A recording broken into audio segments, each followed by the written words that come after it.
जय हिंद, जय श्री राम। दोस्तों कैसे हैं आप लोग? आशा करते हैं शानदार, जिंदाबाद, ज़बरदस्त होंगे। दोस्तों कहते हैं ना कि लग चुकी है तलब मंजिल की, अब खुद को आग में झोंक देंगे। ठोकरे कहती है मारा जाएगा, हौसले कहती है देख लेंगे। दोस्तों हौसले कहती है क्या, देख लेंगे। इसी मोटिवेशन के साथ हम लोग यहाँ पर बिहार एसएससी का यहाँ पर प्रैक्टिस पेपर नंबर 9 हम लोग करने वाले हैं। आप लोग यहाँ पर 8 वो सेट हम लोग कर चुके हैं।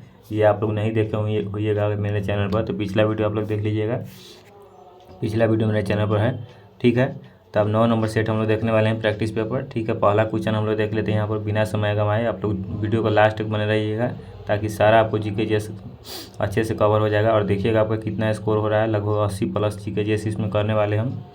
80 प्लस जीके जैसे में देखिएगा आपका अगर 50-60 भी स्कोर हो जाएगा तो बहुत अच्छा रहेगा। चलिए पहला क्वेश्चन क्या है कि मोहनजोदारो में कौन सी संरचना मिली है जो सबसे महत्वपूर्ण है। ये प्रैक्टिस पेपर है, खान सर का जो बुक है बिहार एसएससी का, उसी का ये 9वां नंबर सेट है। ये पहला क्वेश्चन है, कौन सा ऑप्शन सही हो जाएगा कि मोहनजोदारो में कौन सी संरचना मिली है जो सबसे महत्वपूर्ण है। तो इसका सही ऑप्शन बता दिए। आप लोग रुके हुए हैं, आप लोग आंसर का इंतजार कर रहे हैं कि मोहनजोदारो में कौन सी संरचना मिली है जो सबसे महत्वपूर्ण है। इसका राइट आंसर हो जाएगा विशाल स्नानागार। मोहनजोदारो में कौन सी संरचना मिली है जो सबसे महत्वपूर्ण है, तो विशाल स्नानागार मिली है। विशाल स्नानागार का मतलब हो गया विशाल, यहाँ पर क्या था, कुंड के टाइप का था, इसे नहाने वाला था। स्नानागार बहुत ही विशाल था, यहाँ पर कैसे स्विमिंग पूल होता है उस टाइप का था। विशाल स्नानागार था, उसमें महत्वपूर्ण क्या है, सबसे महत्वपूर्ण है। मोहनजोदारो के लिए महत्वपूर्ण सबसे ज़्यादा ये साबित हुआ है। चलिए हम लोग यहाँ पर 2 नंबर क्वेश्चन अब देख लेते हैं। 2 नंबर क्वेश्चन में क्या कह रहा है कि लुम्बिनी महात्मा बुद्ध की जीवन की किस घटना से संबंधित है। लुम्बिनी जो है महात्मा बुद्ध की जीवन की किस घटना से संबंधित है। तो आप लोगों को पीडीएफ अब कैसा लग रहा है। पहले जो होता था पीडीएफ वो थोड़ा उतना अच्छा नहीं था, पेज टाइप का था, लेकिन पीडीएफ पूरा पीडीएफ फॉर्म में अभी ये पीडीएफ बहुत ही अच्छा लग रहा होगा। बहुत मेहनत से बनाया दोस्तों। लुम्बिनी महात्मा बुद्ध की जीवन की किस घटना से संबंधित है, तो कौन सा ऑप्शन से हो जाएगा। इसका राइट आंसर हो जाएगा जन्म से संबंधित है। महात्मा बुद्ध, भगवान महात्मा बुद्ध विष्णु के अवतार थे माना जाता है। विष्णु का अवतार माना जाता है। भगवान बुद्ध का जन्म नेपाल के लुम्बिनी में हुआ था। तो जन्म हुआ था, जन्म कहाँ हुआ था, नेपाल के लुम्बिनी में हुआ था। तो इसीलिए कि लुम्बिनी महात्मा बुद्ध की जीवन किस घटना से संबंधित है, तो जन्म से संबंधित है, क्योंकि लुम्बिनी नेपाल के लुम्बिनी में ही जन्म हुआ था महात्मा बुद्ध का, ठीक है। तीसरा क्वेश्चन में कि आर्य समाज की स्थापना किसने की थी। आर्य समाज के संस्थापक कौन थे। ये तो बहुत ही हल्का क्वेश्चन है। आर्य समाज की स्थापना किसने की थी, इसका बिल्कुल राइट आंसर हो जाएगा दयानंद सरस्वती। आर्य समाज की स्थापना किसने की थी, 10वीं में हम लोग को पढ़ना था कि आर्य समाज की स्थापना किसने की थी, दयानंद सरस्वती। बिल्कुल राइट आंसर हो जाएगा। आर्य समाज की स्थापना किसने की थी, दयानंद सरस्वती, ठीक है। चलिए चौथा नंबर क्वेश्चन हम लोग देख लेते हैं यहाँ पर कि स्वतंत्रता आंदोलन के दौरान जनजागृति का कार्यक्रम पूरा करने के लिए गणेश उत्सव व शिवाजी उत्सव मनाना किसने प्रारंभ किया। जनजागृति का कार्यक्रम पूरा करने के लिए गणेश उत्सव व शिवाजी उत्सव मनाना किसने प्रारंभ किया।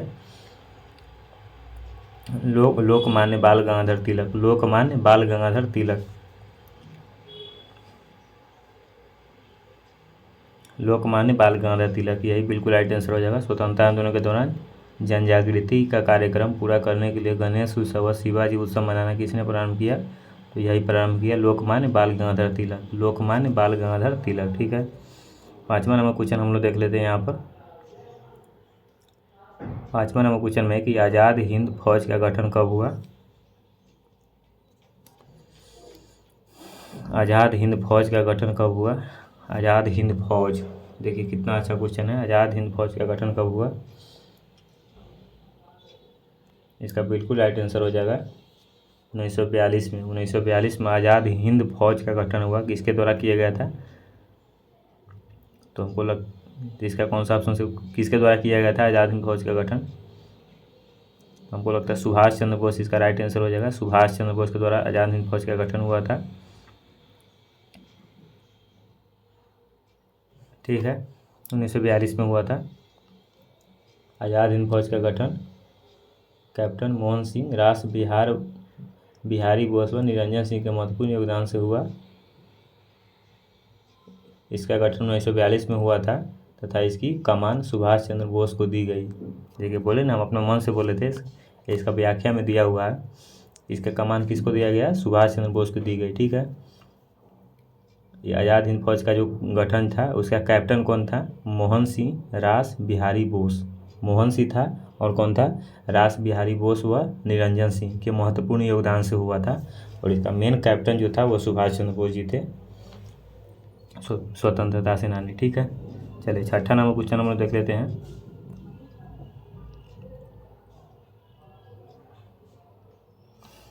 रॉलेट अधिनियम किस वर्ष में पारित किया गया था? रॉलेट अधिनियम किस वर्ष में पारित किया गया था? रॉलेट अधिनियम, रॉलेट एक्ट, यह भी क्वेश्चन ठीक ही है। रॉलेट अधिनियम किस वर्ष में पारित किया गया था? तो इसका बिल्कुल राइट आंसर हो जाएगा 21 मार्च 1919 को पारित किया गया था। रॉलेट अधिनियम किस वर्ष में पारित किया गया था? 21 मार्च 1919 को पारित किया गया था। 21 मार्च 1919 को पारित किया गया था। ठीक है। 7 नंबर क्वेश्चन में 1942 प्रसिद्ध भारत छोड़ो प्रस्ताव कब पारित हुआ? 1942 प्रसिद्ध भारत छोड़ो प्रस्ताव कब पारित हुआ? भारत छोड़ो आंदोलन कब पारित हुआ? 1942 में, जो कि ईस्वी दे दिया हुआ है। अब खाली आपको डेट पता करना है। तो 8 अगस्त 1942 को प्रसिद्ध भारत छोड़ो प्रस्ताव पारित हुआ था। 8 अगस्त 1942 को पारित हुआ था। ठीक है। 8 अगस्त 1942 को भारत छोड़ो प्रस्ताव पारित हुआ था।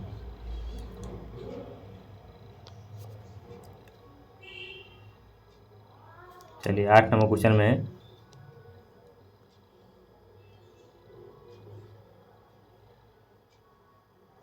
नेपोलियन संहिता 1804 का क्या विषय है? नेपोलियन संहिता 1804 का क्या विषय है? तो नेपोलियन संहिता 1804 का क्या विषय है? कौन सा ऑप्शन सही हो जाएगा? इसका बिल्कुल राइट आंसर है उपयुक्त सभी, सब सही है। नेपोलियन संहिता 1804 का विषय क्या है? कानून में समानता, संपत्ति का अधिकार, जन्म से विशेषताओं का सफाया, उपयुक्त सभी, सभी राइट आंसर हो जाएगा। 9 नंबर क्वेश्चन है कि जापान, जर्मनी और इटली ने मिलकर एक गुट का निर्माण किया जिसका नाम था। जापान, जर्मनी और इटली ने मिलकर एक गुट का निर्माण किया जिसका नाम था, क्या नाम था?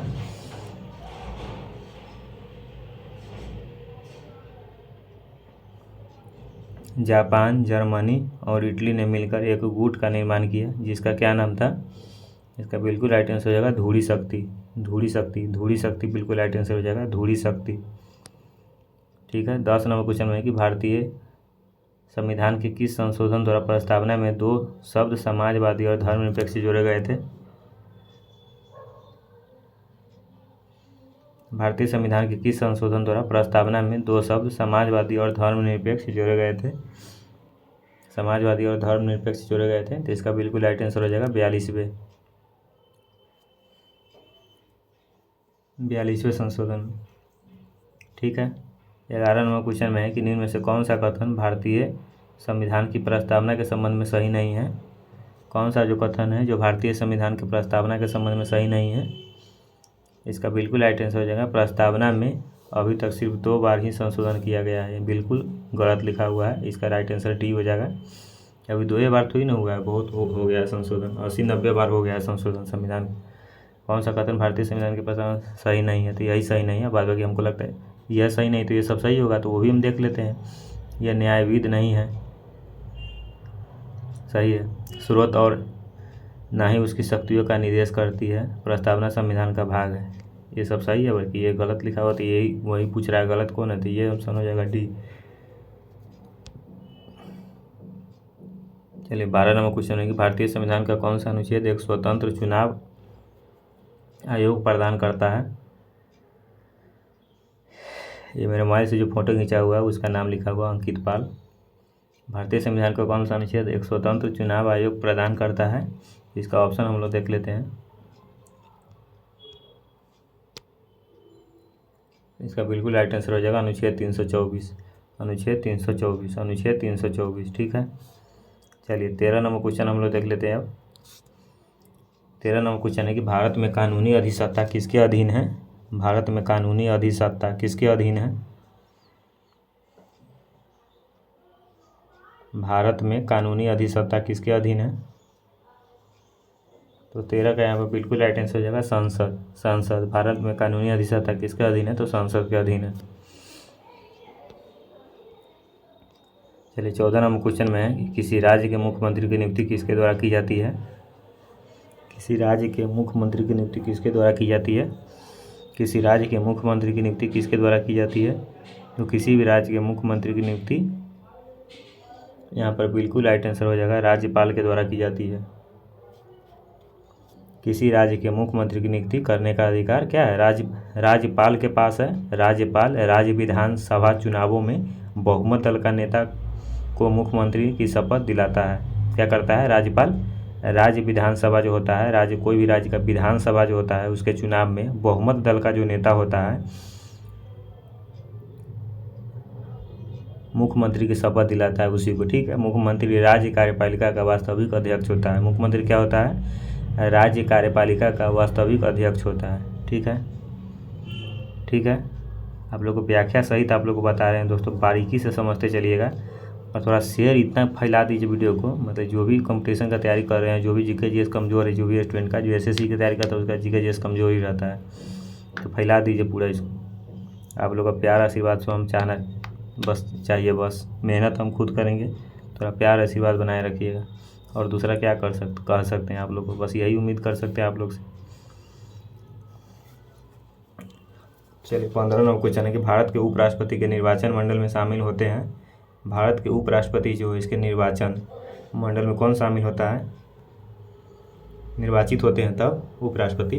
अभी कौन है उपराष्ट्रपति? जगदीप धनखड़। चलिए 15 का कौन हो जाएगा ऑप्शन सही? संसद के दोनों सदनों के सदस्य शामिल होते हैं। संसद के दोनों सदनों के सदस्य शामिल होते हैं उपराष्ट्रपति के निर्वाचन मंडल में। संसद के दोनों सदनों के सदस्य शामिल होते हैं। भारत के उपराष्ट्रपति के निर्वाचन मंडल में संसद के दोनों सदनों के सदस्य शामिल होते हैं। भारत में द्विसदनीय व्यवस्था है। भारत में क्या है? द्विसदनीय व्यवस्था है। भारत की संसद में राष्ट्रपति और दोनों सदन लोकसभा और राज्यसभा होती है। ठीक है। राष्ट्रपति को संसद में दोनों सदनों में किसी भी सदन में बुलाने की एक स्थगित एवं लोकसभा को भंग करने का शक्ति होती है। ठीक है। चलिए 16 नंबर क्वेश्चन हम लोग देख लेते हैं। भारत के किस राज्य में पंचायती राज प्रणाली अस्तित्व में नहीं है? भारत का कौन सा राज्य है जिसमें पंचायती राज प्रणाली अस्तित्व में नहीं है? कोई इसका था पता ना, समझे?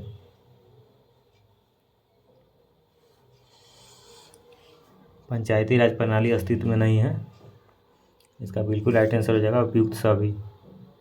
इस सब में मिजोरम में, मेघालय में, नागालैंड में, 7 सिस्टर का जो राज्य है मिजोरम, मेघालय, नागालैंड, इसमें क्या है? पंचायती राज नहीं है, अस्तित्व में नहीं है पंचायती राज प्रणाली।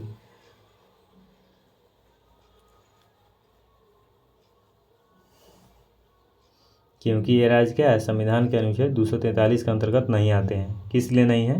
क्योंकि ये राज्य संविधान के अनुच्छेद 243 के अंतर्गत नहीं आते हैं। चलिए 17 नंबर क्वेश्चन है कि जम्मू और कश्मीर उच्च न्यायालय के मुख्य न्यायाधीश जिसको बाद में उच्च न्यायालय के न्यायाधीश की शपथ दिलाई गई उनका नाम है? जम्मू और कश्मीर उच्च न्यायालय के मुख्य न्यायाधीश जिनको बाद में उच्चतम न्यायालय के न्यायाधीश की शपथ दिलाई गई उसका नाम है, उनका क्या नाम है?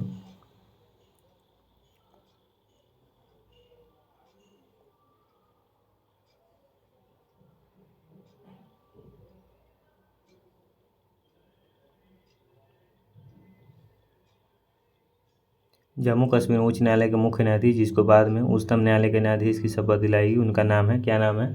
इसका बिल्कुल राइट आंसर है न्यायमूर्ति दलवीर भंडारी। न्यायमूर्ति दलवीर भंडारी। न्यायमूर्ति दलवीर भंडारी। न्यायमूर्ति दलवीर भंडारी। न्यायमूर्ति दलवीर भंडारी।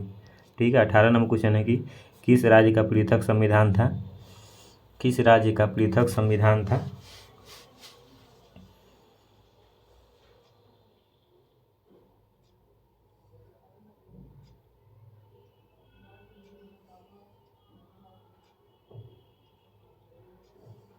किस राज्य का पृथक संविधान था? इसके बिल्कुल राइट आंसर हो जाएगा जम्मू कश्मीर। किस राज्य का पृथक संविधान था? जम्मू कश्मीर का पृथक संविधान था। किस राज्य का पृथक संविधान था? तो इसका बिल्कुल राइट हो जाएगा जम्मू कश्मीर। जम्मू कश्मीर का एक अलग संविधान था पहले जम्मू कश्मीर, पर भारत के संविधान के अनुच्छेद 370 के ये भी लागू होते थे। इसी अनुच्छेद से जम्मू और कश्मीर को एक विशेष राज्य का दर्जा दिया गया था, परंतु अगस्त 2019 में कार्यकारी संकल्प द्वारा अनुच्छेद रद्द कर दिया गया और विशेष राज्य का दर्जा समाप्त कर दिया गया, जब जम्मू कश्मीर और लद्दाख का एक केंद्रशासित प्रदेश है। अभी क्या है? जम्मू कश्मीर और लद्दाख एक केंद्रशासित प्रदेश है। 370 हटा दिया गया है जम्मू कश्मीर से। ठीक है, चलिए 19 नंबर क्वेश्चन हम लोग देख लेते हैं। सूर्य के किरणें पृथ्वी की सतह पर पहुँच में कितना समय लगता है लगभग? तो सूर्य के किरणें पृथ्वी की सतह पर पहुँचने में लगभग बिल्कुल राइट आंसर हो जाएगा 8 मिनट लगता है। सूर्य की किरणें पृथ्वी की सतह पर पहुँचने में कितना समय लगता है? तो 8 मिनट लगता है। ठीक है,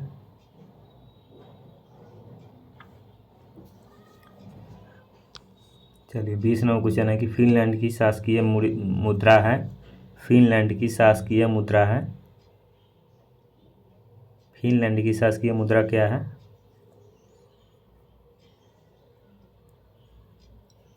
यूरो। फिनलैंड की शासकीय मुद्रा है यूरो। फिनलैंड की शासकीय मुद्रा क्या है? यूरो है। मुद्रा यूरो है। ठीक है, 21 नंबर क्वेश्चन में है कि निम्नलिखित में से कौन संघनन नहीं है? संघनन नहीं है ओस, कोहरा, धुआं, पाला, मेघ, वर्षा। संघनन कौन नहीं है? निम्नलिखित में से कौन संघनन नहीं है? ओस, कोहरा, धुआं, पाला, मेघ, वर्षा। धुआं क्या है? धुआं। धुआं संघनन नहीं है। धुआं क्या है? संघनन नहीं है। ठीक है, 22 नंबर क्वेश्चन है कि ज्वार भाटा की उत्पत्ति का कारण है। ज्वार भाटा की उत्पत्ति का क्या कारण है? ज्वार भाटा। ज्वार भाटा। ज्वार भाटा की उत्पत्ति का क्या कारण है? तो चंद्रमा का गुरुत्वाकर्षण ज्वार भाटा की उत्पत्ति का कारण है। चंद्रमा का जो गुरुत्वाकर्षण होता है वह सागरीय तरंग है। पृथ्वी, चांद और सूर्य के आपस में आकर्षण से उत्पन्न होती है।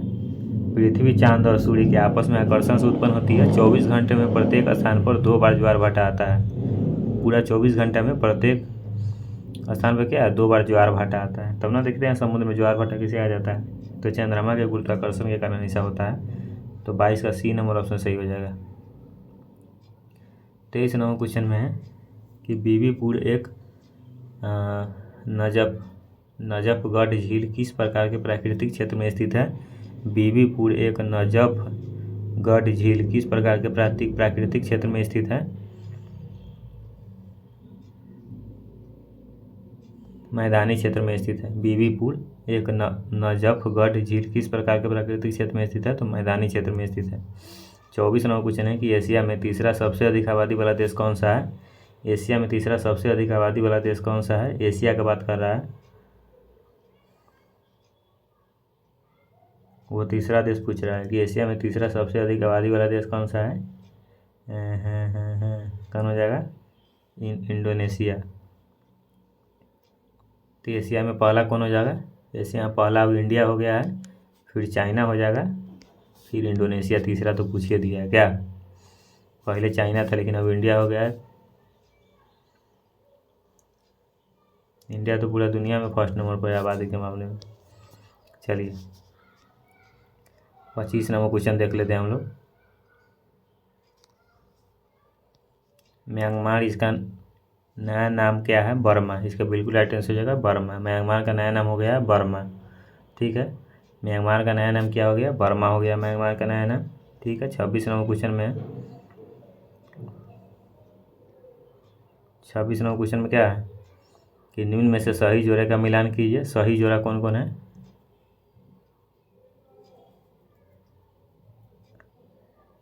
देखिए राजधानी पूछ दिया, समझ जाइए। अरुणाचल प्रदेश से क्या हो जाएगा? सही जोड़ा। तेरे मतलब सही जोड़ा, आमने सामने का जोड़ा सही कौन है? त्रिपुरा का क्या हो जाएगा? अगरतला राजधानी। त्रिपुरा की राजधानी अगरतला। तो अरुणाचल प्रदेश का हो जाएगा ईटानगर, लेकिन ईटानगर तो है नहीं। असम का हो जाएगा दिसपुर। दिसपुर तो है नहीं। नागालैंड का कोहिमा। कोहिमा तो है नहीं। कुछ लिख दिया हुआ है। तो सही जोड़ा का मिलान कीजिए, तो इसका सही जोड़ा कौन हो जाएगा? डी, त्रिपुरा का अगरतला। डी नंबर ऑप्शन सही हो जाएगा। डी नंबर ऑप्शन सही हो जाएगा त्रिपुरा के अगरतला, यही सही जो रहा है। 27 नंबर क्वेश्चन है कि नाथुला दर्रा किस राज्य में स्थित है। नाथुला दर्रा किस राज्य में स्थित है।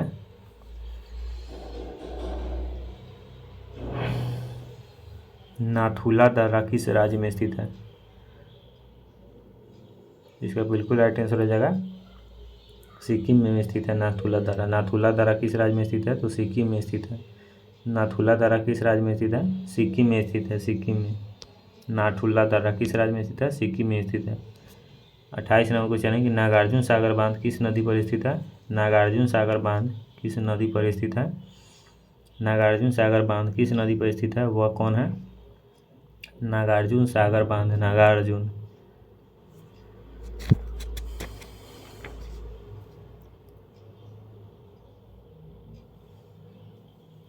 चलिए, कृष्णा नदी पर स्थित है नागार्जुन सागर बांध, कृष्णा नदी पर स्थित है। नागार्जुन सागर बांध किस नदी पर स्थित है, कृष्णा नदी पर स्थित है। नागार्जुन सागर बांध किस नदी पर स्थित है, कृष्णा नदी पर स्थित है नागार्जुन सागर बांध। चलिए,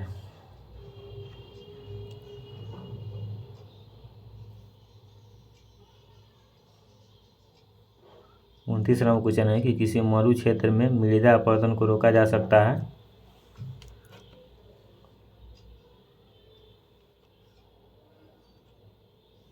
किसी मरु क्षेत्र में मृदापन को रोका जा सकता है, कैसे रोका जा सकता है। मरु क्षेत्र में मृदा अपरदन को कैसे रोका जा सकता है, तो पेड़ लगाकर और वन रोपण द्वारा रोका जा सकता है। 30 नंबर क्वेश्चन है कि जनगणना 2011 के अनुसार सर्वाधिक घनी आबादी वाला राज्य कौन सा है। जनगणना 2011 के अनुसार सर्वाधिक घनी आबादी वाला राज्य कौन सा है।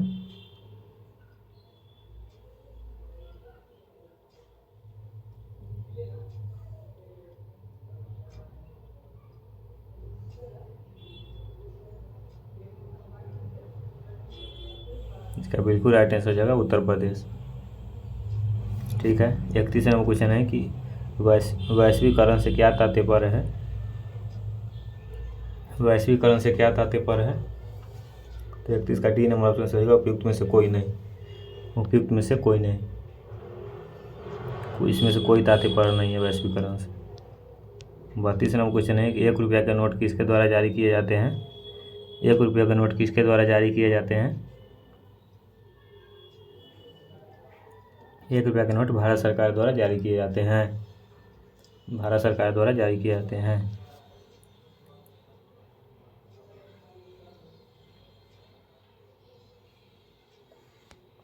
चलिए, 33 नंबर क्वेश्चन है कि निम्नलिखित में से कौन से दक्षिण अमेरिकन देश में वर्ष 2000 में पानी की आपूर्ति के निजीकरण के विरुद्ध पानी युद्ध हुआ था। का बिल्कुल राइट आंसर जाएगा बोलीविया में।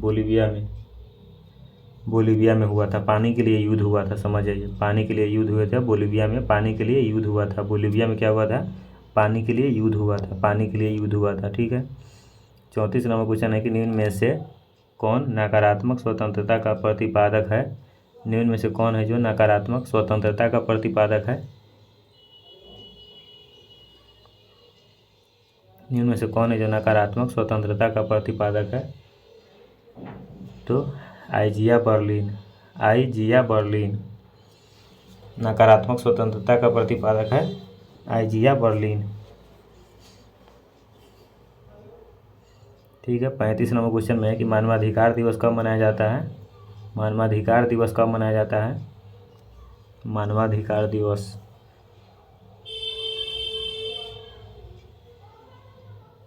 10 दिसंबर को मनाया जाता है। मानवाधिकार दिवस, मानवाधिकार दिवस कब मनाया जाता है, 10 दिसंबर को मनाया जाता है। 10 दिसंबर को मनाया जाता है, मानवाधिकार दिवस मनाया जाता है। 36 नंबर क्वेश्चन है कि किस राज्य में विश्व प्रसिद्ध अजंता गुफा स्थित है। तो किस राज्य में विश्व प्रसिद्ध अजंता गुफा स्थित है। इसका बिल्कुल राइट आंसर हो जाएगा अजंता की गुफा है, बिल्कुल राइट आंसर हो जाएगा महाराष्ट्र। महाराष्ट्र में अजंता की गुफा स्थित है। चलिए, 37 नंबर क्वेश्चन में है अपतृष्ण के जीव वैज्ञानिक नियंत्रण में ओप्सिया अपतृष्ण के नियंत्रण हेतु प्रयुक्त होने वाले कीट का नाम बताइए।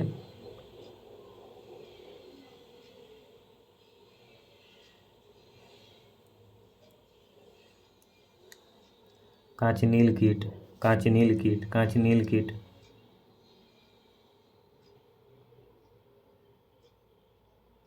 कांचनील जो कीट है वही हो जाएगा। चलिए 38 नंबर क्वेश्चन है कि निम्न में से कोशिकाओं का कौन सा भाग पशु कोशिकाओं में नहीं होता। निम्न में से कोशिकाओं का कौन सा भाग है जो पशु कोशिकाओं में नहीं होता, जिसका कोशिका भित्ति नहीं होता है, पशु कोशिका में कोशिका भित्ति नहीं होता। सी नंबर ऑप्शन सही हो जाएगा।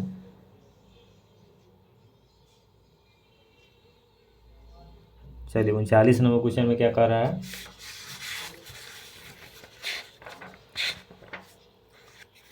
39 नंबर क्वेश्चन में क्या कर रहा है,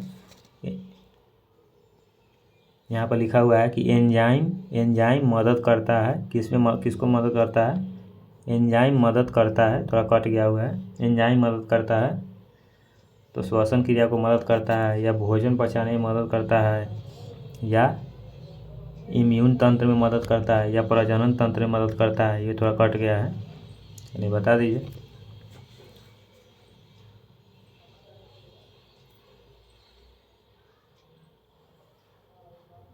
तो भोजन पचाने में मदद करता है एंजाइम। बी नंबर ऑप्शन सही हो जाएगा, भोजन पचाने में मदद करता है एंजाइम, मदद करता है भोजन पचाने में मदद करता है एंजाइम। चलिए 40 नंबर क्वेश्चन हम लोग देख लेते हैं। अब 40 नंबर क्वेश्चन में सामान्य श्वास दर क्या है, सामान्य श्वास दर क्या है, सामान्य जो आदमी श्वास लेता है वो कितना मिनट में कितना प्रति मिनट, वही सब लिखा हुआ है। तो यहाँ 12 से 16 प्रति मिनट, 1 मिनट में 12 से 16 बार आदमी श्वास ले लेता है।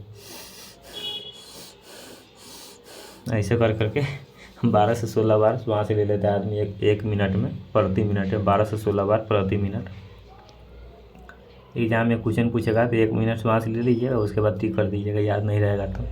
चलिए 41 नंबर क्वेश्चन है कि निम्नलिखित में से कौन सा अंग अप्रयुक्त या क्षतिग्रस्त डिम्बाणु को हटाने में सक्षम है।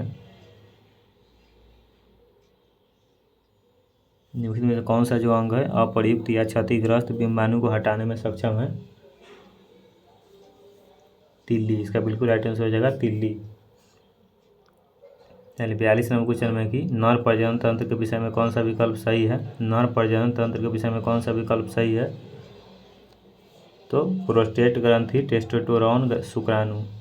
नर प्रजनन तंत्र, नर मतलब हम लोग, मतलब लड़का सब हो गया नर में, मादा मतलब लड़की लोग हो गई। तो नर प्रजनन तंत्र के विषय में कौन सा विकल्प सही है, तो प्रोस्टेट ग्रंथि होता है नर प्रजनन तंत्र में, टेस्टोस्टेरोन होता है और शुक्राणु होता है। शुक्राणु आती है, इसको इंग्लिश में स्पर्म कहा जाता है, ठीक है। और मादा में क्या होता है, अंडाणु होता है। मादा में अंडाणु होता है, जिसको इसमें अंडाशय कहा जाता है। इसी में बच्चा का, बेबी का प्रजनन होता है, इसी में फर्टिलाइजेशन होता है अंडाणु में, ठीक है। चलिए ये सब जानकारी थोड़ा अच्छा खासा है बायोलॉजी का। चलिए 43 नंबर क्वेश्चन है कि वह ट्रिप्लेट कोड जो अनुवाद प्रक्रिया को रोकती है, वह ट्रिप्लेट कोड जो अनुवाद प्रक्रिया को रोकती है। UAA।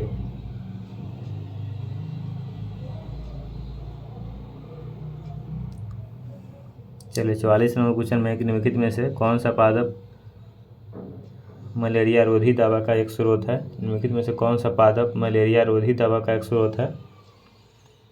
सिनकोना। सिनकोना क्या है, मलेरिया रोधी दवा का एक स्रोत है सिनकोना। 45 नंबर क्वेश्चन है कि पुष्प के किस हिस्से में पराग का उत्पन्न होता है। पुष्प के किस हिस्से में पराग का उत्पन्न होता है, तो पराग कोश में। पुष्प के किस हिस्से में पराग का उत्पन्न होता है, तो पराग कोश में पराग का उत्पन्न होता है। पुष्प के किस हिस्से में पराग का उत्पन्न होता है, पुष्प के किस हिस्से में पराग का उत्पन्न होता है, तो पराग कोश में पराग का उत्पन्न होता है, पराग कोश में, ठीक है। 46 नंबर क्वेश्चन है कि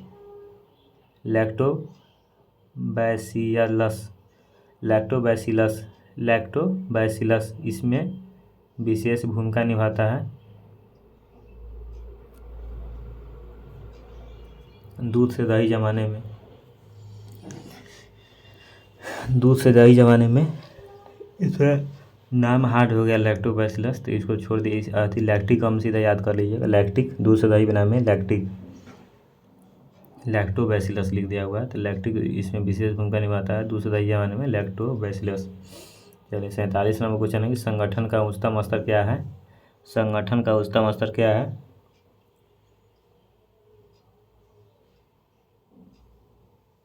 जैव मंडल। संगठन का उच्चतम स्तर क्या है। जैव मंडल।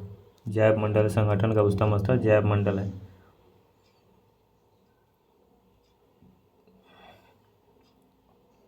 फिर 48 नंबर क्वेश्चन है कि आवेग का विमीय सूत्र है। आवेग का विमीय सूत्र है mLT के पावर -1। आवेग का विमीय सूत्र है mLT के पावर -1। आवेग का विमीय सूत्र है mLT के पावर -1। 49 नंबर क्वेश्चन में है कि यदि आप 1 किलोमीटर तैरते हैं तो आप कितने मील तैरते हैं। यदि आप 1 किलोमीटर तैरते हैं पानी में तो आप कितने मील तैर लेते हैं। गाँव में कहता है ये 1 किलोमीटर पौड़ी छै, पौड़ई पौड़ई कहते पौड़ई, यहाँ यही खड़ी आती में कहा जाता है तैरते हैं कितना मील, मतलब यही यहाँ इसका मतलब यह हो गया कि 1 किलोमीटर में कितना मील होता है। ये क्वेश्चन पूछने का इसका यही तात्पर्य है कि 1 किलोमीटर में कितना मील होता है। 0.62 मील होता है। 50 नंबर क्वेश्चन है कि न्यूटन के पहले सिद्धांत को यह भी कहते हैं। न्यूटन के पहले सिद्धांत को यह भी कहते हैं। न्यूटन के पहले सिद्धांत क्या, जड़त्व का सिद्धांत कहते हैं। न्यूटन के पहले सिद्धांत को क्या कहते हैं, जड़त्व का सिद्धांत कहते हैं। न्यूटन के पहले सिद्धांत को यह भी कहते हैं, जड़त्व का सिद्धांत कहते हैं। न्यूटन के पहले सिद्धांत को जड़त्व का सिद्धांत कहते हैं। जड़त्व का सिद्धांत कहते हैं। कौन सा उपकरण वैद्युत ऊर्जा को यांत्रिक ऊर्जा में परिवर्तित करने के लिए उपयोग किया जाता है। कौन सा जो उपकरण है जो विद्युत ऊर्जा को यांत्रिक ऊर्जा में परिवर्तित करने के लिए उपयोग किया जाता है।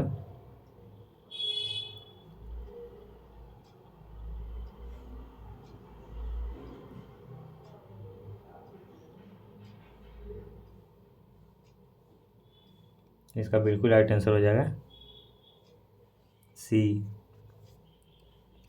Electric motor. मोटर में क्या होता है, वैद्युत ऊर्जा को डालते हैं तो यांत्रिक ऊर्जा में घूमने लगता है मोटर और पानी निकलने लगता है, यही नहीं होता है।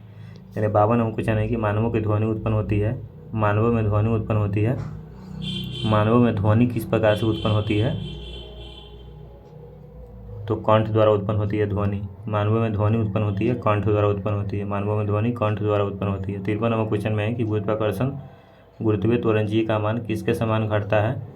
गुरुत्वीय त्वरण जी का मान किसके समान घटता है।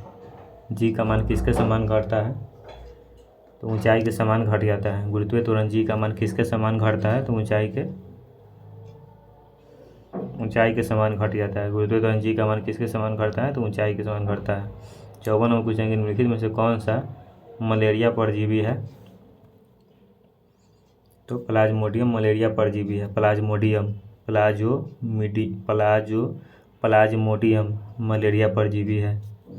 55 नंबर क्वेश्चन है कि समतल दर्पण द्वारा निर्मित प्रतिबिंब होता है। समतल दर्पण द्वारा निर्मित प्रतिबिंब होता है।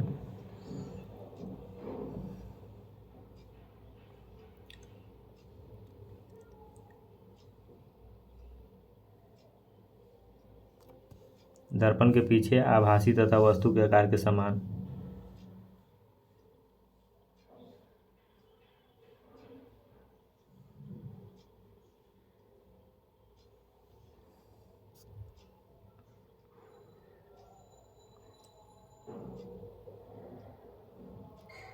छप्पन नंबर क्वेश्चन है कि वैद्युत प्रतिरोध को मापने के लिए इकाई है। वैद्युत प्रतिरोध को मापने के लिए इकाई है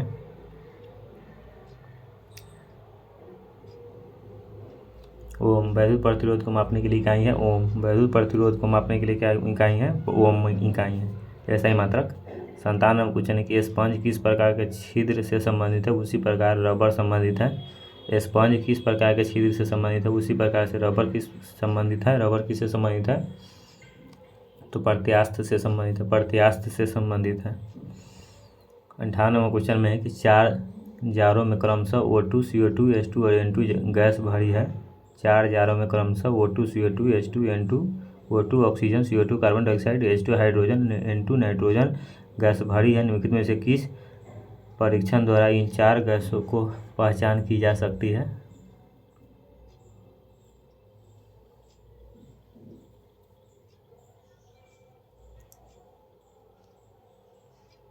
इसका बिल्कुल राइट आंसर हो जाएगा उपयुक्त में से किसी से नहीं, किसी से पहचान नहीं किया जा सकता है, समझे। गैस में जलता हुआ कागज़ डालकर, गैस में जलता हुआ मैग्नीशियम का टुकड़ा डालकर, छूने के पानी में गैस के गुजार कर, ना ना ना। चलिए 59 क्वेश्चन कि भारी जल का अनुभार है, भारी जल का अनुभार कितना हो जाएगा। भारी जल का अनुभार है 20, भारी जल का अनुभार कितना है 20 है। 60 नंबर क्वेश्चन है कि निम्नलिखित में से किस तत्व का परमाणु त्रिज्या सबसे छोटा होता है, किस तत्व का परमाणु त्रिज्या सबसे छोटा होता है। क्लोरीन का परमाणु त्रिज्या सबसे छोटा होता है, क्लोरीन का परमाणु त्रिज्या सबसे छोटा होता है।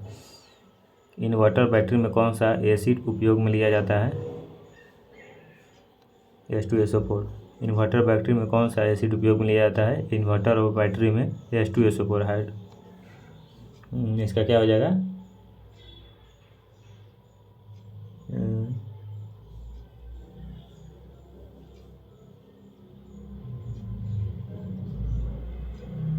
H2SO4 का हो जाएगा। चलिए, इन्वर्टर आकार की बैटरी में सल्फ्यूरिक एसिड पाया जाता है, सल्फ्यूरिक एसिड पाया जाता है। सल्फ्यूरिक एसिड को अम्लों का राजा या थोथे का तेल के नाम से भी जाना जाता है। 62 नंबर क्वेश्चन है कि कांच बनाने में उपयोग आने वाला मुख्य घटक है, कांच बनाने में उपयोग आने वाला मुख्य घटक है सिलिका। कांच बनाने में उपयोग होने वाला मुख्य घटक है सिलिका। कांच बनाने में उपयोग होने वाला मुख्य घटक क्या हो जाएगा, सिलिका हो जाएगा, सिलिका। कांच बनाने में उपयोग आने वाला मुख्य घटक है सिलिका। 63 नंबर क्वेश्चन में है कि ब्लीचिंग पाउडर का रासायनिक सूत्र क्या है। ब्लीचिंग पाउडर का रासायनिक सूत्र हो जाएगा CaOCl2, CaOCl2। 64 नंबर क्वेश्चन में कि कैलेमाइन का एक खनिज है जिसमें होता है, कैलेमाइन एक खनिज है जिसमें क्या होता है, ZnCO3 होता है। कैलेमाइन एक खनिज है जिसमें होता है ZnCO3 होता है। 65 नंबर क्वेश्चन है कि ग्रेफाइट को पेंसिल में प्रयोग किया जाता है क्योंकि, ग्रेफाइट को पेंसिल में प्रयोग किया जाता है क्योंकि यह मुलायम होता है। ग्रेफाइट को पेंसिल में प्रयोग किया जाता है क्योंकि यह क्या होता है, मुलायम होता है ग्रेफाइट, ठीक है। 66 नंबर क्वेश्चन है इनमें से कौन सा योगात्मक बहुलक है, कौन सा जो योगात्मक बहुलक है, योगात्मक बहुलक है तो PVS योगात्मक बहुलक है। PVS का मतलब क्या हो जाएगा,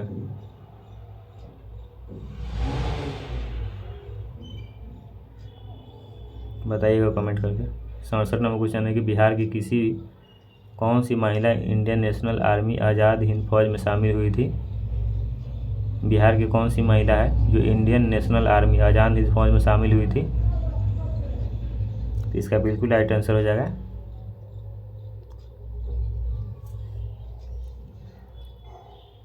अरे यार, इसका बिल्कुल राइट आंसर हो जाएगा माधुरी देवी, सॉरी ये नहीं होगा, ये हो जाएगा A नंबर ऑप्शन सही हो जाएगा, माधुरी देवी।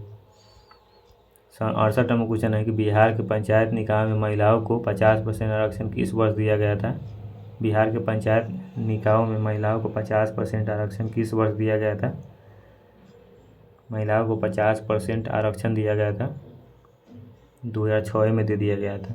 पंचायत निकाय महिलाओं को 50% आरक्षण दे दिया गया था। देखिए 69 नंबर क्वेश्चन में कि कौन सा देश 10 से 21 अक्टूबर 2025 तक प्रकृति के संरक्षण के लिए अंतर्राष्ट्रीय संघ IUCN के 2025 विश्व संरक्षण कांग्रेस WCC की मेजबानी करेगा। UAE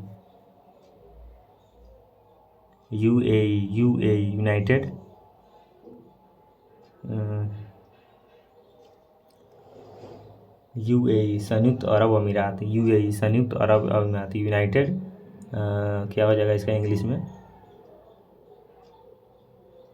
अरब अमीरात हो जाएगा, संयुक्त अरब अमीरात हिंदी में हो जाएगा। 70 नंबर क्वेश्चन है कि केंद्र सरकार ने मणिपुर में हुई हिंसा की जांच के लिए एक जांच आयोग का गठन किया है। आयोग की अध्यक्षता कौन करेगा, खाली स्थान करेगा, कौन करेगा आयोग की अध्यक्षता, तो अजय लांबा।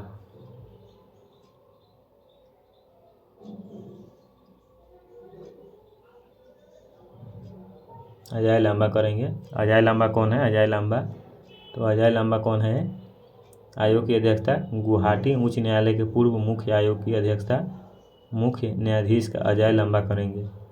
गुवाहाटी का जो उच्च न्यायालय है उसके पूर्व मुख्य न्यायाधीश अजय लंबा है। चलिए 71 नंबर क्वेश्चन हम लोग देख लेते हैं यहाँ पर। 71 नंबर क्वेश्चन है कि सार्वजनिक क्षेत्र के PSI का कुछ हिस्सा बेचकर सार्वजनिक क्षेत्र के उद्यमों के निजीकरण की प्रक्रिया को किस नाम से जाना जाता है? सार्वजनिक क्षेत्र के उद्यमों के निजीकरण की प्रक्रिया को किस नाम से जाना जाता है? तो विनिवेश के नाम से जाना जाता है। 72 नंबर क्वेश्चन है कि बुकर पुरस्कार जीतने वाली पहली भारतीय महिला का नाम निम्नलिखित में से क्या है? बुकर पुरस्कार जीतने वाली पहली भारतीय महिला अरुंधति रॉय। बुकर पुरस्कार जीतने वाली पहली भारतीय महिला कौन है जगह? अरुंधति रॉय। 73 नंबर क्वेश्चन है सर विलियम जोन्स खाली स्थान में एशियाटिक सोसाइटी की स्थापना की थी। 1784 में एशियाटिक सोसाइटी की स्थापना की थी। सर विलियम जोन्स ने 1784 में एशियाटिक सोसाइटी की स्थापना की थी। ठीक है। 74 नंबर क्वेश्चन में से कौन सा स्मारक किंग जॉर्ज पंचम और क्वीन मैरी का भारत में स्वागत करने के लिए बनवाया गया था, जो गुजराती शैली में प्रभावित था? Gateway of India. 75 number question है कि नादिर शाह ने खाली स्थान में भारत पर हमला किया था और दिल्ली से लूटपुट की थी। 1739 में किया था। नादिर शाह ने 1739 में भारत पर हमला किया था और दिल्ली में लूटपुट की थी। अब तंका औकात है तो नादिर शाह 2024 में फरिया लेते हैं तुमसे। 76 नंबर क्वेश्चन है कि अजंता की गुफाएं कहाँ स्थित है? अजंता की गुफाएं कहाँ स्थित है? तो अजंता की गुफाएं महाराष्ट्र में स्थित है। अजंता की गुफाएं। चलिए 77 नंबर क्वेश्चन है कि 16वीं लोकसभा के अध्यक्ष का क्या नाम था? नाम क्या था 16वीं लोकसभा अध्यक्ष का नाम क्या था? सुमित्रा महाजन। 16वीं लोकसभा के अध्यक्ष का नाम क्या था? सुमित्रा महाजन नाम था।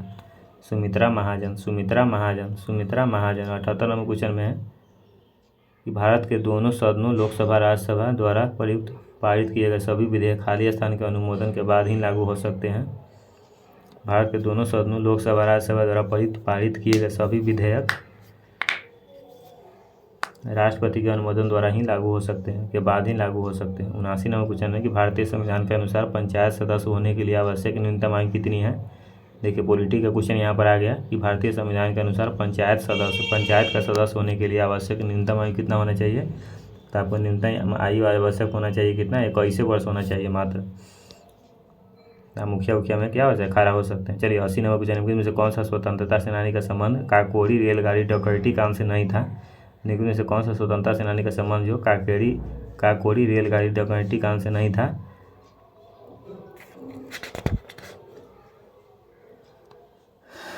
तो सिर्फ भगत सिंह लूटपाट नहीं किए थे।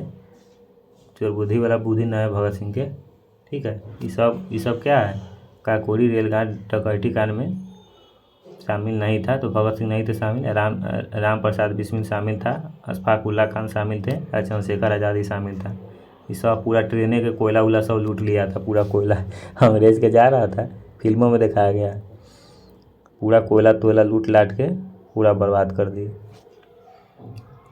स्वतंत्रता सेनानी का संबंध काकोरी रेलगाड़ी डकैती कांड से नहीं था। तो भगत सिंह नहीं लूटपाट किए थे, चंद्रशेखर आज़ाद किए थे, राम प्रसाद बिस्मिल और अशफाक उल्ला खान। ठीक है। 81 नंबर क्वेश्चन की विश्व व्यापार संगठन WTO की स्थापना खाली स्थान में हुई थी? विश्व व्यापार संगठन वर्ल्ड ट्रेड ऑर्गेनाइजेशन की स्थापना कब हुई थी? तो 1995 में हुई थी। 1995 में हुई थी। ठीक है। वर्ल्ड ट्रेड ऑर्गेनाइजेशन 1995 में स्थापना हुई थी। 82 नंबर क्वेश्चन है कि इनमें से कौन सा देश है जो भूतपूर्व USSR का हिस्सा नहीं था? इनमें से कौन सा देश है जो भूतपूर्व USSR का हिस्सा नहीं था? तो फिनलैंड USSR का हिस्सा नहीं था।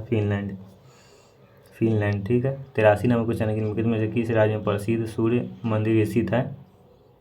तो सूर्य मंदिर किस राज्य में स्थित है?